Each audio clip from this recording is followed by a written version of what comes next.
ꯑꯔꯣꯏꯕ ꯊꯧꯔꯝ ꯑꯣꯏꯅ ꯍꯧꯖꯤꯛ ꯑꯃꯨꯛ ꯂꯥꯟꯊꯣꯛꯆꯔꯤ ꯃꯅꯤꯄꯨꯔ ꯂꯦꯖꯤꯁꯂꯦꯇꯤꯚ ꯑꯦꯁꯦꯝꯕ꯭ꯂꯤꯒꯤ ꯃꯤꯐꯝ ꯍꯥꯏꯔꯤꯕ ꯊꯧꯔꯝ ꯑꯁꯤꯒꯤ ꯔꯦꯗꯤꯑꯣ ꯔꯤꯄꯣꯔꯠ ꯈꯨꯗꯣꯜ ꯇꯝꯖꯔꯤ ꯊꯧꯔꯝ ꯑꯁꯤꯕꯨ ꯈꯣꯝꯖꯤꯟꯕ ꯑꯃꯗꯤ ꯄꯨꯊꯣꯛꯄ ꯖꯦꯝꯁ ꯍꯦꯒꯨꯖꯝ ꯈꯨꯗꯣꯜ ꯇꯝꯖꯔꯤ ꯃꯌꯥꯝ ꯄꯨꯟꯅ ꯊꯧꯔꯝ ꯑꯁꯤ ꯇꯥꯃꯤꯟꯅꯁꯤ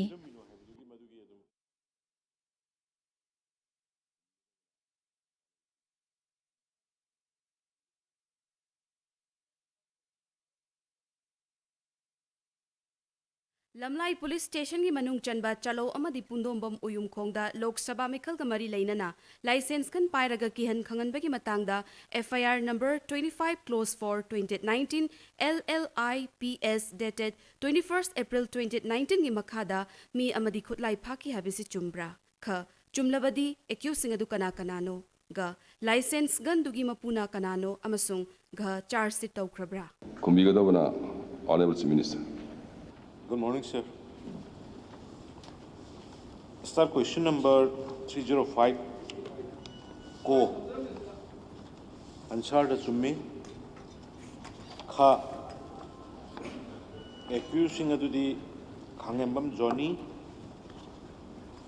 Thangzam Premjit. Wahangam Thoibi. Ga.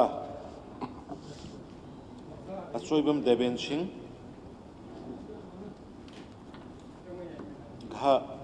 Investigation loidri expert opinion ngaigi sa supplementary amukhtang amanida hangzage akoigi gi license gan mapu si akoi arrest tawgiba leibra lairagana accused ki list ma yawda base karigino adaga mana akoi election matamda district magistrate na license gan punamakse nearest police station da deposit taw harga mana tawram da base exemption fee khibra ata pi da bataraga di district magistrate ki hukum se indre madu ki tongan ba charge tawna ba section yawi rabra asi katang khumira ya sir hojiki nongmai mapu si bail objection anticipatory bail law kiba magi bail objection se khoi 29/4/19 da reject tongana ba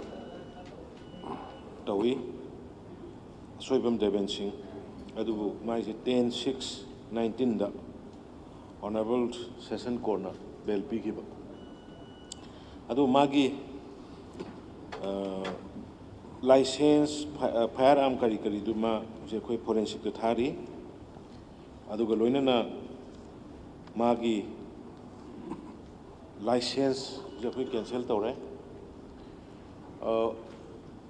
the course of investigation da general machine do makogi part by part charge mak thagatrim nina madam hap ya ona ngasagi magi nongmai si mana license kan do kamaina mi am da biramino haibugi madugi adum involvement laire aduna ma anticipatory bail da laire ni aduna due course of kogi investigation da submit charge submit tawjingai da aduma adum accused ina adum yawgani adum Next, start question number 306. Hangbigadaba, Honorable Member Dr. Saltore Namo. honorable speaker sir question number 306 A. Whether there is any proposal for improvement of Christian Cemetery Road at Chingmairong, and B. If not, whether it can be included in the work program during the current financial year. Pakum Bibigadavana, Honorable Minister Works. Speaker sir, answer to start question number 306. A the no, B the under consideration. Thank you sir. Chingmairong hojikna langkon ching haibasida Christian cemetery leiba cemetery road ase improvement to nabagi da makta proposal leibra haina hangakanda leite haina khumbire adu leitragadi program da happy ba yabra hair kanda under consideration habire yam nungai proposal leitaba phawda under consideration da thambiri ba sidu jam laiba phabani hain lawri dubu aina ngasi hangi basidi masi improvement si yamna tangai phadraba darkar oiba khaktan tangai phadraba amo condition da leirabani na masi yam hap hanning bagai hangbani sa aduna supplementary sentence amani da dum aduda aina hang khanda hap kani heta hayaga khumbira di dum jare ai supplementary te la roi Masi ekoi Christian population si Manipur Imphal Valley si tami more than 2 lakhs kumba leer haina church leaders sing na dum haire sina population si hengal lak pasina mi si wisi hengal lai niti gi hairaga lalaga sho kari kumba matam da nung da ani kumba nung da hung kumba phang si ga phumba su yaure lambi du yenga kanda condition si so ke matik phatarba condition si horrible o area tu na Pedok hendung na main road Dimapur road ki hek changsin bagi asida kalvat pisa pikpa amale tu sukaire inap khun ba building mapu ani na chapsen dana yam pik na adu kalvat su su ba du sukaire ba tang khai si su dum temporary u na se kan to dun lere gari a choba bas ka si sang ba si very difficult ni oi lere adu na mas su ta dan tana lambi do yam phatraba Sahi kharagi mamang dasu coffin pu bagari pau accident tau dona lere bitam bisi ba pau lere haina pau tai sab bi mutedi ude duna masi amla improvements tangai phadrabna in the interest of the general public of the Christian more than approximately 2 lakhs people ki interest ta ai nanga si haijari si honorable minister na work program da happy rani haina ngasi assurance pi bangambra ngamaga di yare ai yare sa Speaker sir, koigi hariba lambi si koigi amna maroiba maramdi koigi cemetery amalaiba aduga kari ki maramgi akoina ngasi proposal da haptana akoina thau passion da bano haiba se tentakna dum thamjage honorable member gi koigi puning jing jarga house ki through da tasengna koigi honorable high court saba matam da koigi lambi gi major portion si makoi campus ta thokhiba adana akhoi hujiksi at least footpath ama semna bagi port ki di oiba yaba aduba madugi port to akhoi na tungi oiba port tungda yamna chaung siner kadaba dum yang gi oiba port ama oiba community ama gi port oiba workado port ina masi akhoi huji akhoi na department gi side gi akhoi na meeting tawjare har kanda akhoi na honorable high court ta su chatle har kanda akhoi na request tawjari maram di karingba in case masi natural flow gi type ta akhoi gi leriba community ama gi leramba port ni na masi thingbi ba phatte aduna masi akhoi de leriba existing foot ahum marigi footpath ama sembagi mahutta makhoi digi foot maringa tru onga pibiraga foot taragi oiba 3 meter gi oiba IBR ama oina chatlagadi masi phagani haibagi koi huji communication kana chachari akhoi de GS kumba akhoi gi GR haitare akhoi gi RG haiba akhoi gi kano registrar general high court ta unaraga makhoi ju se ibiro o hare do khoi settlement da sumari le na su ijare irakanda akhoi na makhoi yaragadi akhoi na kano si hapasi adu program da andaki sta duga natragana akhoi gi footpath se hamna bagi under consideration da lei na inga saida hajeng gi na duna honorable member na akhoi gi hari posting airagum si sidang tawbiro hargadi akhoi dum program da hape na dum lobi bi yare adu natragana achauba ngai si hargana ngakang lam du di mingot elot to khokrabni na madugi photo akhoi da leitabni na akhoi na hayang tawrubu matam da madugi tunganba program um create tor kani hadina akhoi ngai jaram bani haina thamjage adu bo ki chatpa yana ba fatriba leriba port bu de handaki reni season loiba matam da akhoi na kari no award passing dura akhoi ni paikhat jage na dum dum thamjage thank you sir Next, start question number 307. Hangbigadaba Honorable Member Sri K. Education Singh. Sir, start question 307. A. Whether there is any plan to construct or repair government schools in Thangmaiban Assembly constituency. B. If so, the name of the schools, source of fund, and amount to be sanctioned. And C. The time by when the construction/repairing works will be started. Kumbigadabana Honorable Minister Education. Honorable Speaker, sir, start question number 307A. Yes. B and C annexed episode. Sir, supplementary amani dum thamjage sir. Sir, annexure P sida school mari P ba. Sir handaki 2019 gi February March phamgi budget session da akoi demand discussion da mamang tam da so akoi question sir question amada su honorable minister education na ai sinam laikai school gi si classroom mani sabagi sanction P ni hai da budget session sida madu sadri ga gi no kan musan thanga sabani madrai da honorable minister na madu soida sane ni assurance P dai kan muthanja handok pi da और हंदकी programme से reflect होता है how सिदा assurance P की बंगारांग ना हंदा तौदंग आरी यरोंग दं से सि करी गिनो अदम खंजनी सर अद सर अमना अखोई की थमई बंदा लाइजिंग थौ जूनियर स्कूल है नम लेसा ꯃꯁꯤ ꯑꯩꯈꯣꯏꯒꯤ ꯁ꯭ꯀꯨꯜꯒꯤ ꯍꯦꯗ ꯃꯤꯁꯇ꯭ꯔꯦꯁ ꯑꯃꯁꯨꯡ ꯁ꯭ꯀꯨꯜ ꯀꯃꯤꯇꯤꯒꯤ ꯃꯤꯑꯣꯏꯁꯤꯡꯅ ꯍꯥꯏꯕꯗ ꯁ꯭ꯀꯨꯜꯁꯤ ꯃꯤꯑꯣꯏ ꯈꯔ ꯂꯥꯛꯑ ꯊꯨꯒꯥꯏꯔꯝꯃꯦ ꯁꯥꯔ ꯊꯨꯒꯥꯏꯔꯒ ꯁꯥꯅꯤꯅ ꯇꯧꯔꯝꯃꯤ ꯁꯥꯕꯁꯤ ꯑꯩ ꯀꯅꯥꯅ ꯁꯥꯗꯣꯏꯅꯣ ꯍꯥꯏ ꯀꯥꯟꯗ ꯑꯣꯅꯔꯦꯕꯜ ꯃꯤꯅꯤꯁꯇꯔ ꯏꯗꯨꯀꯦꯁꯟꯅ ꯃꯤ ꯊꯥꯔꯛꯄꯅꯤ ꯍꯥꯏ ꯊꯥꯔꯒꯗꯤ ꯌꯥꯝ ꯐꯩ ꯑꯩꯈꯣꯏꯒꯤ माना साबसी आइदर मसी माना डोनेशन तौर साब्रा नत्र गवर्नमेंट फंडेरा कंस्ट्रक्शन तौबसी कमाइन तौदोइनो मसु आई खंगनिंगी हाइना हंगबा मतमदा कॉन्ट्रैक्टर्स उनसी यादब अदु कोई कमिटी सिंगना चपदा कोई मिनिस्टर ना मधु थोइदोपा एमएलए की मथौ लेते हाइ हाइ रा आइना हंजनिंग से सर अखोइगी स्कूल कंस्ट्रक्शन तौरिबसिंगसे सिदासु हाइबिरि सर या संगफुंग स्कूल सिंग सादोरे कोई स्कूल फगन मिशन अतई सादोरे सरकार की लेरिबा थांगबन केंद्र नत नाते लेरिबा सरकार केंद्र सिंसिगी स्कूल कंस्ट्रक्शन तौरी सिंसे सिगी मॉनिटरिंग कमिटी में लेब्रा मॉनिटरिंग कमिटी की चेयरमैन से कनान होगी से सिंदन थबियो सर Honorable Speaker sir अखोई थांगबनदा स्कूल पुन्ना तराहुमदे ले अदुई मनुंगदा मरी अमा कोई प्रोग्राम दा हानगी प्रोग्राम में से कोई अयामना कोई ना डोनर ने NEC अप्लाई तो बदेन कोई समग्र शिक्षा अभियान ने सेंट्रल स्पॉन्सर स्कीम दा कोई क्लासरूम वाटपा प्रोजेक्ट अप्रूवल बोर्ड एना कोई सोमदगी रिक्वायरमेंट नम थगल कान मोइन दरकार दी मतुंगिना छात्र की एनरोलमेंट अदई स्कूल अमग अमग नकनबा दु फैक्टर मैम दु कंसीडर तौर मतुंगदा अप्रूवल खरा पिबिरे अदु पिरकपा अदुगी मतुंगदा अमुक अखोइन स्टेट फंड दगी अरैबदा मयाम तानरा कांदा फंड याम लेतबनिना on priority basis honorable members sing adagi ZEO mayam adagi director ki officer mayam tanara kanda akoi hapchebani aduna hoji honorable member na takpi ba hanagi school lama mamang house ta tham ki da akoi hoji program phong dore ada soidna aina commitment pija ki soi yaujagani akoi house ta commit tawgi budu madu tawdragadi kano oirodabana soidna madu adum tawgani na masiman thamjage adu atopa amana Laijing Ningthau Junior High School ki matang se masi yam akhodi hena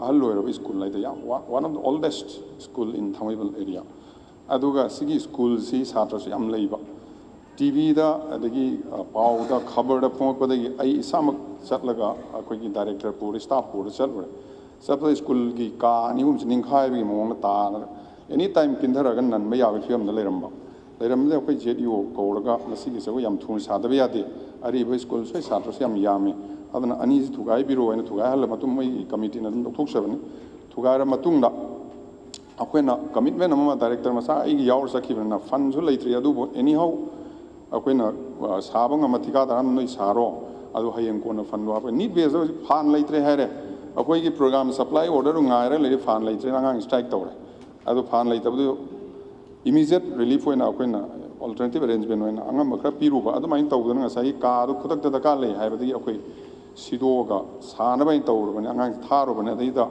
honorable member. Na, okay, honorable member guy is what you tell them, Sanarinico. I to see Batang, you know what I have regulate, and the committee give me one lie. All yam senior, but call of a Halamalai, Madu, they know I'm the wonder. It touched my heart. Man, education, yam, my am, she was here, no, she was Ubakan, the Moitame, I like Tom, Toyadana. Out of I okay, this Hagado, and that's a Fundi kona hage but immediate thousand have the year never conable a pool gets a year can occur to Colena. Unum tamre wari leave is my mulina verina. Ado I okay. Ado I agree proper when a towening member na Ibira Minamoi committee, me to go chairman, Torekan Tanara Kanda.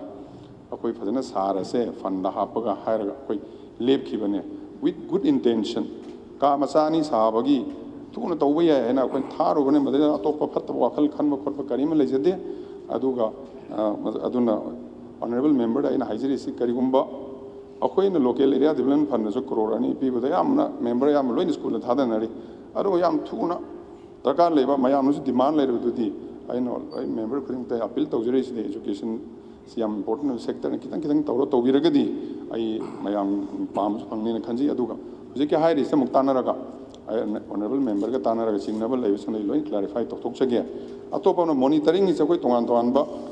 Akoi kano mayam lei system yam lei akoi engineer sing lei adi coordinator lei SSA ramsa adi akoi JDO mayam adi commit tongan tongan lei aduna adu monitor adum toi only problem si hanagi matamda kitang akoi hanagi sarkar no si am phana tawbiram adi da asoi bakhra leram adagi ꯍꯧꯖꯤꯛꯁꯦ ꯑꯅꯧꯕ new construction ꯑꯃꯐꯥꯎ ꯄꯤꯕꯤꯔꯛꯇ꯭ꯔꯦ school ꯁꯥꯕꯒꯤ side selection ꯂꯥꯜꯂꯝꯕ ꯁꯥꯗꯅ ꯄꯩꯁꯥ ꯂꯧꯊꯣꯛꯑꯝꯕ ꯑꯗꯒꯤ ꯇꯪꯈꯥꯏ ꯁꯥꯔꯒ ꯂꯣꯏ ꯂꯧꯊꯣꯛꯑꯝꯕ ꯁ꯭ꯀꯨꯜ ꯁꯨꯡꯂꯩ ꯂꯩꯇꯅ ꯄꯩꯁꯥ ꯂꯧꯊꯣꯛꯑꯝꯕ ꯑꯗꯨ ꯀꯦꯁ ꯃꯌꯥꯝ ꯑꯃ ꯂꯩꯔꯝꯃꯦ ꯑꯗꯨ ꯑꯩꯈꯣꯏ FIR ꯂꯣꯗꯖ ꯇꯧꯔꯒ ꯐꯥꯕꯁꯨ ꯍꯧꯔꯦ ꯇꯧꯔꯦ ꯑꯗꯨ ꯂꯩꯕꯅ ꯃꯔꯝ ꯑꯣꯏꯔꯀꯥꯟꯗ ꯗꯦꯜꯂꯤꯗꯒꯤ ꯐꯟ ꯄꯤꯕꯤꯔꯛꯑꯣ ꯑꯩꯁꯦ ꯑꯅꯧꯕꯒꯤꯗꯤ ꯐꯟ ꯁꯨꯡꯄꯤ ꯄꯤꯕ ꯌꯥꯗ꯭ꯔꯦ new construction only additional classroom laboratory ꯑꯗꯒꯤ ꯑꯩꯈꯣꯏꯒꯤ ꯂꯥꯏꯕ꯭ꯔꯦꯔꯤ ꯔꯨꯝ ꯑꯗꯨꯒꯨꯝꯕ ꯄꯤꯔꯛꯄ ꯅꯠꯇꯅ ꯑꯝꯇ ꯄꯤꯕꯤꯌꯣ ꯌꯥꯗ꯭ꯔꯦ ꯑꯗꯨꯅ ꯁꯤ ꯄ꯭ꯔꯣꯕ꯭ꯂꯦꯝ ꯃꯌꯥꯝꯁꯦ ꯑꯩꯈꯣꯏ ꯃꯌꯥꯝ ꯄꯨꯟꯅ ꯇꯧꯃꯤꯟꯅꯔꯒ ꯃꯌꯥꯝꯅꯁꯨ ꯌꯥꯝ ꯁꯄꯣꯔꯠ ꯇꯧꯕꯤꯔꯤ ꯂꯣꯏꯅꯃꯛꯁꯨ ꯇꯧꯕꯤꯔꯒ ꯑꯩꯈꯣꯏ ꯄꯨꯟꯅ ꯄ꯭ꯔꯣꯕ꯭ꯂꯦꯝꯁꯤ एजुकेशन डिपार्टमेंट की गवर्नमेंट की और मिनिस्टर खक्ति की नती मैम यावी अखोई पुनः सॉल्व तौमिनसे ऑनरेबल मेंबर दा अतई अतई लेबिरगसो तोंगाना आउट ऑफ द हाउस अखोई ताना तौमिनसे अपील तौसु thank you Next, start question number 308. Hangbigadavana Honorable Member Sri Surya Kumar Okram. Honorable Speaker, sir, start question number 308. A. Whether the state government has made any proposal to increase the fund and number of days of employment under MGNREGA, keeping in view of the prevailing drought situation in the state. B. If so, the details thereof. And C. If not, the reasons thereof. Hangbigadavana Honorable Minister RDNPR. Speaker, sir, answer to start question number 308. 1. The A, the no. B, the does not arise. C, the Agriculture Department, Government of Manipur has written to Government of India for advice and recommendation for declaration of the drought in the state given the prevailing situation. As such, additional funds under MGNREGA cannot be claimed for drought. Thank you, sir. Sir, supplementary, sir.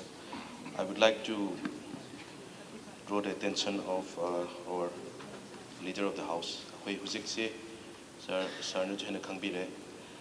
almost drought situation, drought-like situation, Honorable Leader of the House of Sumamanga, Tambiki Mali, drought-like situation, and sir, Pau Taru Bakarasu, almost 50% Pau Tanare, Lomi Singa, Pau Taru Bakarasu, Uzik Nong Churaktragadi. नोंसी चुरक्त्रगदी अखोई हौजी हौबा फजन Panba ngam aduna sigi अखोई मणिपुर की हुजिक लैबा situation से येंगा drought कुंबा लौथोकपीबा की अखोई government न खनबीबा लैब्रा अदो MGNREGA सिदा आइना गाइडलाइन द सुम येंजरुबदा सर MGNREGA सि आई सुम पाथोकसरगे सर माय गाइडलाइन की मतुंगना MGNREGA is a demand driven social security scheme that provides 100 days of work per rural household with the number of work days allowed to be increased to 150 annually in case of drought, flood, or a similar calamity. Hana maina magi guidelines sing makhada mani yorambado hoina internet da karida atop article pajaruba matamda khabar da karida yawbida atop state singi drought situation, drought-like situation, flood, Tokumatamda, Tabak Pina, Hyptare, Maruina, Kungang the Ladyba, Jing the Ladyba, Praja Sing the Tabak Piana Pinaba,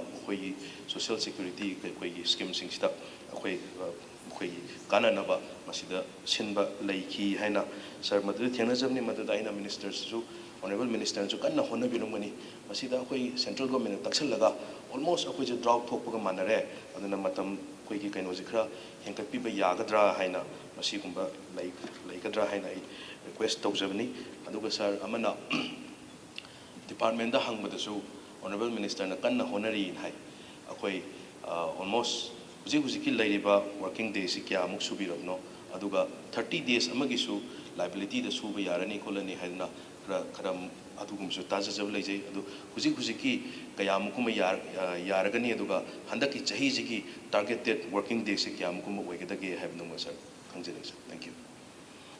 Speaker, sir, koigi honorable member na sudum habire koigi MGNREGA service koigi demand rival scheme amani adana koina subang amingai koina hena lobo yaba aduga lolana ngasagi state ki interest aduga maruina na koigi MGNREGA da job card holder ase koigi leribe employment generate tonaba karamba category da khwadi tolaba amadi magi livelihood ki amok hoina ba haidina bharat sarkar na chilamba yamna phajaba flagship program amani ꯑꯗꯨꯕꯨ ꯃꯁꯤ ꯑꯩꯈꯣꯏꯒꯤ ꯃꯅꯤꯄꯨꯔ ꯑꯩꯈꯣꯏ ꯉꯁꯥꯏꯒꯤ ꯗ꯭ꯔꯥꯎꯠꯀꯤ ꯃꯇꯥꯡꯗ ꯑꯩꯅ ꯉꯁꯥꯏ ꯄꯟꯖꯈꯤꯕꯗꯣ state ꯀꯦꯕꯤꯅꯦꯠꯅ ꯃꯁꯤꯒꯤ ꯄꯣꯠꯁꯤ ꯑꯩꯈꯣꯏ ꯗꯤꯁꯤꯖꯟ ꯂꯧꯔꯀꯥꯟꯗ ꯑꯩꯈꯣꯏ ꯔꯤꯀꯃꯦꯟ ꯇꯧꯈ꯭ꯔꯕꯅꯤ ꯑꯗꯨꯒ ꯃꯔꯨꯑꯣꯏꯅ ꯑꯩꯈꯣꯏ ꯉꯁꯤ ꯚꯥꯔꯠꯀꯤ ꯄ꯭ꯔꯥꯏꯝ ꯃꯤꯅꯤꯁꯇꯔꯅ ꯑꯩꯈꯣꯏ ꯚꯥꯔꯠꯀꯤ ꯃꯤꯌꯥꯝ ꯈꯨꯗꯤꯡꯃꯛꯇꯒꯤ ꯑꯄꯥꯝꯕꯒꯤ ꯃꯇꯨꯡ ꯏꯟꯅ ꯑꯩꯈꯣꯏ ꯖꯜ ꯁꯛꯇꯤꯅ ꯑꯩꯈꯣꯏꯒꯤ ꯂꯪꯈꯤꯕ ꯑꯩꯈꯣꯏꯒꯤ ꯂꯤꯡꯈ꯭ꯔꯦ ꯑꯗꯨꯒꯤ ꯃꯔꯨꯑꯣꯏꯅ ꯑꯗꯨꯒ ꯚꯥꯔꯠꯇ ꯑꯩꯈꯣꯏꯒꯤ ꯂꯩꯔꯤꯕ ꯅꯣꯠ ꯑꯣꯟꯂꯤ ꯁꯝꯅ ꯍꯥꯏꯔꯀꯥꯟꯗ ꯑꯁꯥꯝꯗ ꯑꯩꯈꯣꯏ ꯐ꯭ꯂꯠ ꯊꯣꯛꯑꯦ ꯃꯅꯤꯄꯨꯔꯗ ꯗ꯭ꯔꯥꯎꯠ ꯊꯣꯛꯑꯦ ꯑꯗꯨ ꯏꯅꯛ ꯅꯛꯅꯕꯁꯤꯗ ꯁꯤꯒꯨꯝꯕ ꯄꯣꯠ ꯈꯜ ꯀꯥꯔꯤꯕ ꯄꯨꯝꯅꯃꯛꯁꯤꯡꯁꯨ ꯐꯅꯕ ꯍꯥꯏꯗꯅ ꯃꯁꯤꯒ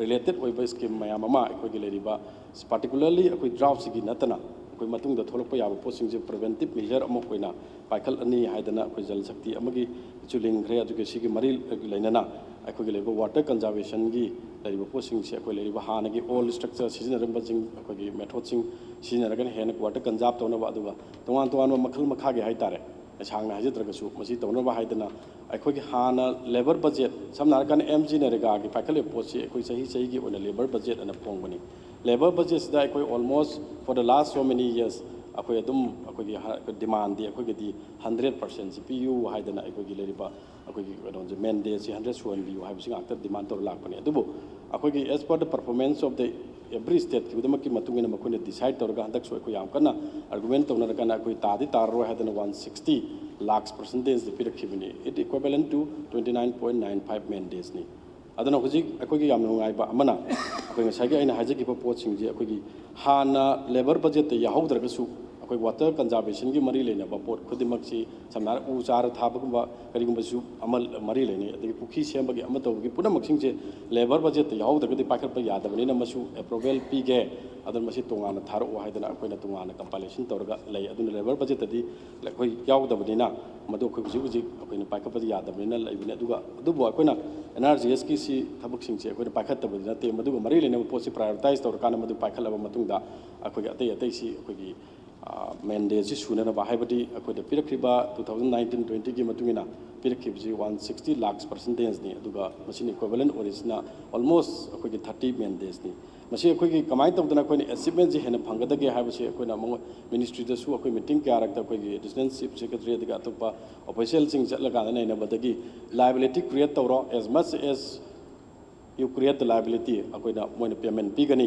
adu at the same time na koi UC piro adu ga adu gi paisa pigani haibadi akoi handak se as a makoina harak pigi gi matungina akoi ji liability create tawro si haidana akoi all decision kawre ha kan meeting ahumlak tawre adu gi matungina akoi ji huji all together L10.8 kumbagi akoi ji kano create tawbo lore adu secure haidana akoi gi system amakak lakpa adu secure se habe honorable member na su khamgi da magani shopia for estimate creation using rural support akoi employment ana adok security akoi chatna ba tawna ba khona ki matam da akoi every jaga khodi makta masi gi expert ama changbani na masi training tawna ba khona da matam khara masu changre aduga hauji laibo phaba amana secure lakpo post dagi kamai tawne ha da rural area da leriba akoi sing gi akoi hill gi adu valley gi leriba rate sing ji uniformity lerani accountability lerani adu transparency lerani adu akoi state ki level da amadi district ki level da akoi kari kamaina sarige habase akoi loinba yengba yaragani adu masi akoi manipur da fully hujik seme adu secure da akoi almost 20 ga ai 30 kanodi ngate hairoi akoi nan nainagi bada akoi 20 gi mathak di akoi loinba estimate sil ayam almost upload to like yare exceptionally district kharda natana adu hujik phawgi da creation tawrisi L10 point si mau tawre na ai honorable member da thamjage aduga handaki 30 days men days ni adu akoi na nungai bu pot amana akoi na mari yel hobadagi makoi gi labor budget ki meeting gi minus ta akoi gi smaina tabiri any time akoi gi leriba akoi gi leriba post na bu hena noine use to banga ma banatraga 30 men days e pakat panga magadi another adum pi bu habadi pge habase akoi minus su lei honorable member da madu gi do akoi sum aware emena na bana akoi copy ma akoi department through da su ayo hunjarke aduna akoi honorable member na pukapire su miyam gi swartha dani aduna akoi na tawjari su sarkar jina hona jari bu posi akoi sa haji gi bududi particularly tawdraga su automatically makoi gi lei scheme amagi makhada lona mak lei rabani na akoi na tawjadre na adumaina thamjabani thank you sir Start question number 309. Honorable Member Mohammed Asabuddin. Honorable Speaker, sir, start question number 309. Ka District Birth and Death Registration Authority na birth and death certificate issue tawbo matamda tangai fadana changwa criteria sing adu kari no Kha atopa state ki hospital da pokpa angang amadi siba matamda hospital dugi authority na piba certificate ta yumpham oiraga district birth and death registration authority na certificate issue tawba yabra amasung ga yumda doctor gi mateng yaudana pokpa amadi siba gi birth and death certificate lawbuda kari machak changbage Pakum Bibigadona, Honorable Chief Minister. Start question number 309 answer se yaulse district birth and death registration authority na district birth and death certificate issue to matamda tangai fadana changba criteria singdu kari no hai masira answer na section 7 of the registration of births and deaths act 969 matungana register amagi jurisdiction da pokpa amasung si pun amagi register to godabane it is very compulsory hide be kasigi section 8 9 and 10 matungana yumda hospital la jail da amasung kari amada pokpa amasung si pun ki power to birth and death act rules ki makha da prescribed or form ne mention laga mai le na ba register da paupi ba have say mai le na mi gi matho gani pokpa amasung si bi thodok amabu Manipur registration of birth and death rules 1999 gi rule 5 makha da prescribed to na nam thok la birth report form amasung death report form de mention laga birth amasung death certificate bibi na ba mai le na ba register de apply to bi gani chang da ba criteria sing amasung information le na birth report form amasung death report form de yaujare form ani mo enclosed yaujare Speaker sir question number 4 da atopa state ki hostel pokpa angang amri simat da hostel di authority na pibi certificate da yimong moraga district birth and death registration authority na certificate issue to ya bra have simasi yade atana mad mai khumjage dagi goda yauri se jumda doctor ki meeting yaw na pokpa amri sibising gi birth and death certificate lobud kari machak changbagi na hangi masida yauri se Rule 5 of Manipur birth and death rules 1999 makha prescribed to the nam talk about birth report form amasung death report form mention laga birth and death certificate pibi na mai le na ba start by to bigani certificate adu start na matak da palliba rule ge rule number 9 matung ina issue to gani thank you sir sidi normally pok padagi chahi ama phaba na chaga si badagi chahi ama phaba manungda but na jaga death certificate normally hoji ki format na tum loba ya bagi ama adum lejai adu aina hangjaning badi sir akoi gi chahi ama dagi henba pok na jaga siba mi asigi certificate logna na ba huna bada executive magistrate the order sheet ma tanabam darkar hoy masi order sheet tanabam matamda particularly jidi gi ni haning se sir masida akoi gi criteria sigi mathakta criteria kharasu enclose to goma ai thengnai masidi karigano habda land gi lam gi pata gi up to date pata loina na madui khazna thibagi receipt ma addition lo heli masida ekoi praja sing da khatang problem khara create toy maramdi sir ai gi ipa gi mingda na ipu gi mingda level lam si ai gi mingda onsan ba matam yam sang na sangai masina khatang ekoi praja sing da ariba order asita na bada matam yam sang bani na masi yaragadi masim tam kokpa yagadra sini sir to masida ina hygiene bisi akoina tongan ba jaga sangi akoina register adi sub register hedna municipality na kon ba gram panchayat na kon ba kon jaga da district level tongan khai doi masida nga sa habi ba onar member habi batongna akoi executive magistrate gi matam sang na leragadi as per rules matam sang na leragadi executive magistrate gi admain to na to ma change na habisi chumyam na adu masida executive magistrate na tawri se magi judicial mind madu apply to ro matungda hari ba poi ba na chakna siri ba mi si jaga si ni ko na habi ensure to na ba dana ma na magi tongan men sai je bata lai se kodam na sai pata an hari ba dagi receive kan hari ba kazna receive hari se man coin to magi just to make himself quite satisfied that poi bam siri angang jaga du gi ni se mana matugi certain tong na bagi dam tamana matugi to sinabni adu matuna kari gumba sinari ba maklu nium dana matuna yamna hatna fasul nate maduna kari gumba yamna prajada awaba pikani haibli target any other ketang show by ba maklu measures kari lagi na haibadu akoi department madu yang jage na imatu haijan thank you Next, question number 310. Hangbigadam Honorable Member Sri Alfred. Speaker sir, start question 310. A. The subjects offered and the total number of lecturers, assistant professor, associate professor, and professors, subject/department-wise posted at Patrigu College, Ukhrul. B. The total number of students studying in Patrigu College, Ukhrul for all streams and students admitted in the academic session 2019-2020. And C. The total number of students studying in Imphal College for all streams and students admitted in the academic session 2019-2020. 그리고 파ኩም 비비게다바 Honorable Minister Education. Honorable Speaker, sir, start question number 310A, enclosed as annexure A3, B, enclosed as annexure A4, C, total number, C, enclosed as annexure A5. Speaker, sir, the Honorable Education Minister has completed nearly half his tenure in this August House. I have been raising the issue of Pedigru College since the year 2017. This is now 2019, 2.5 years have gone by. Just recently, the Honorable Minister was kind enough to visit Pedigru College, where again he went and he said that he will be addressing most of the issues that the students or the college community is facing today. I had asked for an unstart question, and I have all the details of the total number of lecturers available under the employ of the State Education Department. This is 2018. Pedigru College, they offer 13 subjects. I will not go into the details of each and every single subject. The Honorable Minister knows better. The question here is so much of disparity.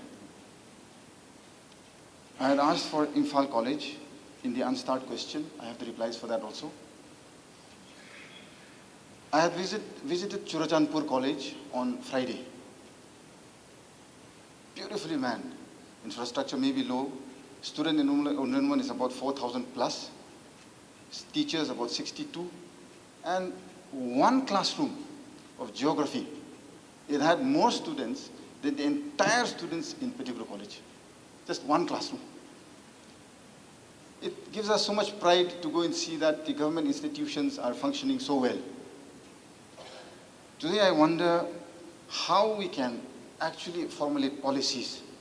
I have only been asking the Honorable Education Minister through my respected Honorable Speaker, sir, that frame policies which are inclusive in nature, which will ensure that the hills, which have been neglected for quite some time now, the present government is hammering it out in whichever way they can to try and bridge this gap. But the education sector, I feel, is still untouched. At this rate, the students of Ukhrul, for example, 2 lakh population plus is the population of Ukhrul district. Manipur is close to 30 lakhs. If you look at the ratio, that's about 8%. 8% of this 2018 teachers would roughly make it about 160. Today, there are just 32 as per the reply I have received from the Honorable Minister of Education. With 32 teachers and with so many streams, complete zero. There are many. And these are very popular subjects. Geography, Churachandpur College has in first semester 357 students. That's why I was saying one classroom had more students than the entire Pedigru College. Pedigru College, geography is nil, no teachers. So where do the students go? They either go to Maram, the closest is they come to Imphal, or they go to Maram, go to Shillong, go to Delhi. No source of sustenance, the parents have nothing. And yet, to educate their children, they're warned. They are doing their best. With your permission, Speaker, sir, I was allocated a sum of the same amount which every honorable member in this house is allocated for the Works Department for 2017 also. I pushed in everything for Pedigru College to ensure that the students have an environment which is conducive, which is clean, and which is very progressive. But when there are no teachers, where will the students go? And where will their hope in the present government or the state of Manipur go? As a very concerned citizen of this state and wanting to help build this state in all inclusiveness, I would like an assurance from the Honorable Minister this time that he will act when he was a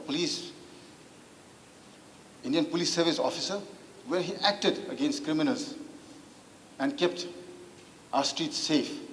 Whether today he can act the way he acted in those days and the way he acted and won the elections, whether he can actually act and show us on ground that he is a worthy politician. He had said very clearly one day that I will not bow down to political pressure. School Pagatanshi, with your permission, Speaker Sir, again, is a very noble project. But school is 60 schools. In thousands of schools, you are identifying 60 schools. Here, one college in the district, one government college. Whether this can actually impart quality education and whether the minister will actually assure this house and act on it within a time frame, that within this time frame I will ensure that the teachers in all these vacant areas are filled, and where the students, if the teachers are there, we can also ensure that the students are brought back from wherever they are. The parents want to put them in Pettigrew College. Lastly, Speaker Sir, all the infrastructures that are there, so many hostels, Honorable Minister would have himself seen, all incompleted, all thrown. The community on their own, they have volunteered, they have donated, they have completed, fixed the doors, the toilets, the latrines, the water supply, they have done everything on their own, and they have finished off and they are trying to run the hostel from the coming week. The Honorable Minister, if he can, put this into reality and in the shortest time frame ensure that the teachers will be given and all the infrastructures that are lacking to be completed, whether this will be completed within the shortest time frame. Honorable member na yam phasana thambi question je yam clear oina supplementary khangja hodra oza wat pagira building phat ta pagira kari tawai no edo adu anyway oza wat pi oiragadi honorable members, so he's taking a lot of interest, and equally we are also taking interest. We have to work as a team together. It's not for the government alone. Education is the only solution to all the problems. So let's work together. But coming to Pettigrew College, the total sanction strength of the teachers is only 38. We have posted 46. We have engaged 11 more guest lecturers. And total number of students is only 198 as per the report, 198. 198 lay with 46 teachers. So sanction post is only 38 and we have posted 46. There is no vacancy. We have excess is there. So shortage there is no shortage of teachers. Because as and when the enrollment is increased, we are ready to post. And we cannot recruit, it has to be recruited through the MPSC. And as and when, every year, some professors, assistant professors, they retire. As and when they are retired, then we put up the proposal and we send it to the MPSC. So just to meet the requirement demand, we have engaged around 13 guest lecturers. If more number of teachers are required, we'll post. Aduga Churachandpur, they take a lot of interest. We cannot say that because I have visited all the colleges in the hills. There are 198 and attendance maybe around 40, 50. Whenever I go and check, I'm not talking about Pettigrew. 3 times I have visited. There are some unfinished, incomplete buildings lying in Pettigrew College, some hostels. They took the fund from NEC, and I do not know who has done it. I have asked my director and all my staff officials to inquire into it. Adu structure contractor oriented how we actually Honorable CM was kind enough chingi oza wat pasi B.Ed ki course lay maram problem yam leire oza school yoza ge haidana. We have decided to open B.Ed course in Churachandpur College and Pettigrew. For that I had gone and visited whether there are structures where we can start the courses. How to start, I have the Honorable CM.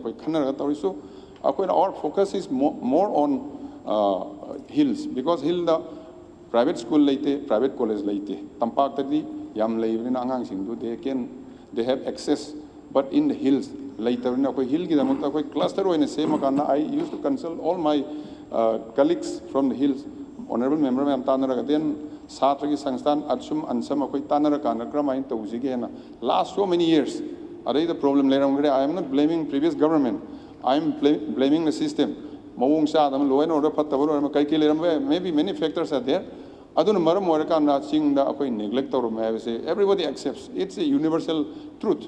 We don't deny that. Aduga Akoy Sarkar Nadi, Akoy Kano Honazari, and I really appreciate the honorable member for his keen interest in improving the standard of education, both in higher and school education. And regarding new education policy, already there is a question.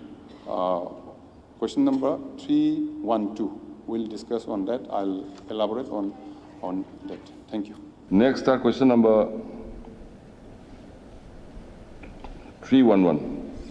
Hangvigadaba honorable members, K. Megachandra Singh. Sir, start question number 311. A1. Whether the department is taking up appropriate measures for the drought-affected areas in the state. 2. If not, the reasons thereof. B. Name of the major drought-affected areas. C. 1. Whether there is any plan to extend financial assistance or make alternative policy for the drought-affected areas. And 2. If not, the reasons thereof. Honorable Minister, Agriculture. Honorable Speaker, sir, question number 311A1 the nature of questions we matungin answer sukhara sangada umale measures taken up by the Department of Agriculture say distributed 206 water pump set to supplement irrigation water of the department in the paddy field. Community nurseries to transplant 300 hectares were raised in 4 valley districts, 5 hectares each, with 1 hectare depot in KVK Thobal, and fell needs of the farmers for paddy nurseries had been fulfilled. A. Gituda NA. B. The area affected due to scarcity of rainwater as on July 2019, Imphal East and Jiribam 15,968 hectares, Imphal West 11,580 hectares, Bishanpur 14,000 hectares, Thoba 13,586 hectares, Chandel 7,230 hectares, Senapati 5,515 hectares, Churachandpur 14,210 hectares, Tamenglong 11,564 hectares, Ukhrul 5,500 hectares. Total 99,153 hectares. C. Ansada, providing financial assistance under natural calamities is within the purview of the Department of Relief and Disaster.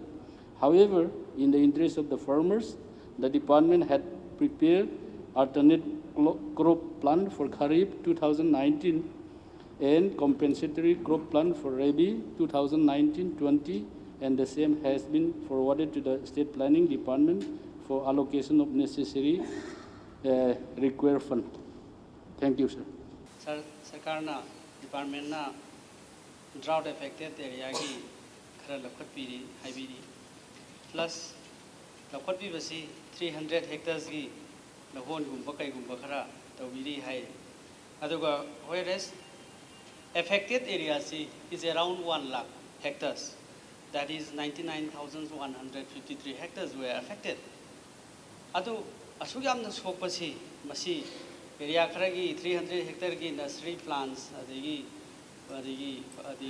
lahon khara pibasinadi is quite impossible, I think so.